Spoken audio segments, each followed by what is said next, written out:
Mga kababayan, walang kadala-dala ang mga politiko dyan sa probinsya ng Albay.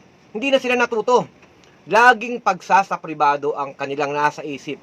No, alam niyo mga kababayan, kapag may isinasa pribadong pampublikong infrastruktura, iisa lang yan ang pangako. No, iisa ang pangako ng gobyerno at malalaking korporasyon sa pakikipagsabuatan sa mga politiko. Isa lang, epesyenteng serbisyo, modernisasyon at mabilis na pag-unlad. Pero hindi yan totoo mga kababayan dahil makalipas po ang ilang dekadang privatisasyon ng iba't ibang mga pampublikong serbisyo sa ating bansa, wala namang nabago sa serbisyo. Totoo, ang pag-unlad ay kinakailangan na maayos. Pero totoo bang pag-unlad ang serbisyo o lalong lumalakas ang kontrol ng mga malalaking negosyante sa mga serbisyong dapat ay estado o gobyerno ang nagbibigay? Ngayon mga kababayan, heto na naman tayo sa Albay na wala nang kadala-dala ang mga politiko na mga bentador ng mga pag-aari ng gobyerno. Mga kababayan, nakatakdang isailalim sa Public-Private Partnership o PPP ang Bicol International Airport sa ilalim po ng 30 o 30 years na concession agreement. Ang airport na ito ay itinayo gamit po ang bilyon-bilyong pisong pera at buwis ng mga mamamayan. Pero kapag natuloy ang PPP, ang operasyon at pamamahala nito ay ililipat sa isang pribadong konsorsyum. Ito po ang malinaw na itsura ng isang lumalawak na polisiya ng neoliberal na privatisasyon, ang unti-unting pag-aalis ng Estado sa direktang pamamahala ng mga mahahalagang serbisyong pampubliko at ang paglipat ng mga ito sa pribadong kapitalista. Mga kababayan, kung titingnan po natin, ang isang paliparan po ay hindi yan po simpleng negosyo. Ito po ay mahalagang infrastruktura para sa transportasyon, sa turismo, sa disaster response, sa kalakalan, sa seguridad, at ang pambansang pag-unlad.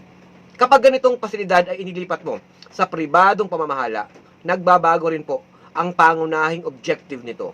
Mula po sa serbisyo publiko, nagiging investment project ito. At mula po sa karapatan ng mga mamamayan, nagiging business opportunity na ito. Natural lamang sa isang pribadong korporasyon ang kumita. Hindi ito kasalanan ng negosyo. Yan po ang kanilang layunin. Kumita.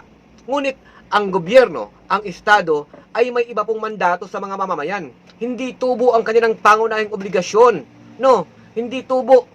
Ang pangunahing gawain dapat ng pamahalaan o gobyerno ay ang tulungan, ang maglingkod sa mga mamamayan.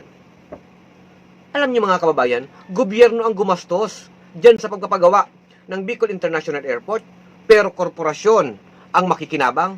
Ito po ay nakakabahalang maigi. Bago pa man ilipat ang operasyon sa private consortium, gobyerno, pera natin ang gagastusin upang ihanda ang airport para sa private concession. Maglalaan po ng daan-daang milyong piso hanggang halos 1 bilyong piso upang ilipat ang transmission lines ng NGCP at alisin ang mga operational limitations ng runway.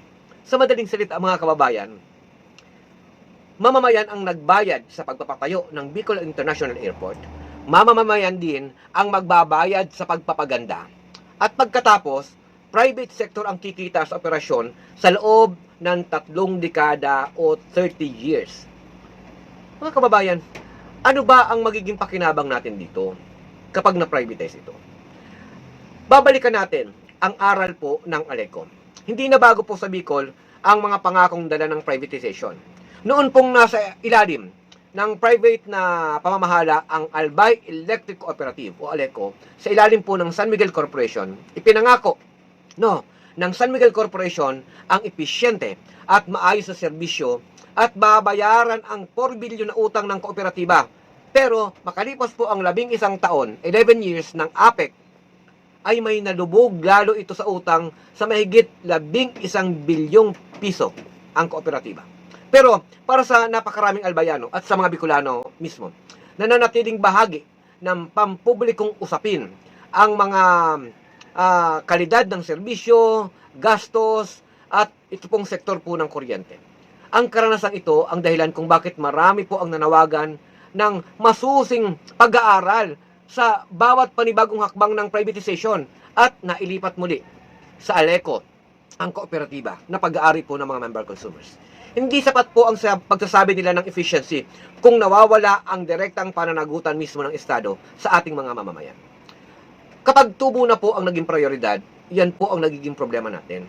Sinasabi po ng gobyerno, bababa ang airfares, ang bayad po sa eroplano, dadami daw ang international flights, at bibilis ang pag-unlad. Maaaring mangyari ito sa ilalim ng pag-aari din ng gobyerno. Pero wala pong garantiyan ang privatization lamang ang magiging dahilan po nito. Ang presyo po ng pamasahe ay nakadepende rin sa napakaraming mga salik. Kompetisyon ng airlines, presyo ng mga fuels, demand ng merkado, at regulations ng pamahalaan. Pero sa isa pong concessionaire, inaasahan nating kikita ito at babawi ito sa mga puhunan nila. Ito ang dahilan kung bakit mahalaga ang mahigpit na regulasyon upang maprotektahan ang publiko laban sa hindi makatwirang pagtaas ng mga bayarin. Kaya, kapag sinasabing mas mahusay ang private sector, may mas malaking katanungan tayong dapat pag-aralan, mga kababayan. Bakit hindi kayang pagandahin, ayusin ang kakayahan ng gobyerno? Kung may korupsyon, edi sugpuin. Kung kulang ang kakayahan ng mga ahensya, palakasin ang mga institusyon. Kung may problema sa pamamahala, di ayusin ang sistema. Hindi po yan automatikong solusyon ang pagsuko papunta po sa private sector mula po sa pampublikong ari-arian. Dahil interes ng korporasyon at pribadong sektor ang mamayani kapag ibinenta mo yan. Kaya, kapag ang laging sagot dito, unti-unti pong nawawala ang saysay ng mismong konsepto ng public service o serbisyo publiko. Kaya mga kababayan, ang tunay pong modernisasyon ay hindi nakikita sa napakaraming pag-privatize ng mga infrastructures. Ang kakayahan po ng Estado, ng pamahalaan, kung mahusay na pinapatupad ang mandato nito, yan yung pinakamagandang dapat na gawin. Dapat nga ayusin ng Estado ang pamamahala dahil serbisyo publiko at the same time kumikita kahit na paano ang pamahalaan. Hindi dapat maging negosyo ang bawat serbisyong kailangan ng mamamayan. No. Hindi po dapat ibenta ang mga pampublikong pasilidad para lamang sa kikitain ito. Dahil ang Bicol International Airport ay bunga po yan ng buwis ng mamamayan, ng sambayanan. Ito po ay itinayo hindi upang maging negosyo ng iilan, kundi upang magsilbi sa milyon-milyong Pilipino, sa mga Bicolano. Ang usapin po dito ay hindi kung sino po ang magpapatakbo ng paliparan. Ang mas mahalagang pag-usapan po dito ay hanggang saan isusuko ng Estado ang kanyang pananagutang magbigay ng episyente, abot kaya at makataong serbisyo publiko. Dahil kapag ang mga bawat paliparan po, mga daungan, mga pier, ospital, tubig, kuryente at iba pang mga pangunahing serbisyo ay isa-isa pong ipinapaubaya na sa mga pribadong kumpanya, hindi lamang mga infrastruktura ang nawawala sa kamay po ng mga mamamayan. Unti-unti nang isinusuko ng Estado ang kanyang konstitusyonal na pananagutan na paglingkuran ang kanyang sambayanan. At kapag ang tubo po ang magiging pangunahing sukatan po ng serbisyo, ang pinakamalaking talo ay hindi po ang gobyerno. Ang pinakamalaking talo dito ay tayong mga ordinaryong Pilipino. Kaya, hindi na nadala, walang kadaladala ang mga politiko dyan sa Albay. Sila pa mismo ang nagtutulak para i-privatize ang pag-aari na sana natin na pwedeng kumita tayo. Hindi ko alam kung hanggang saan ang kanilang pag-iisip, bakit gustong-gusto nilang i-privatize ang pag-aari ng gobyerno.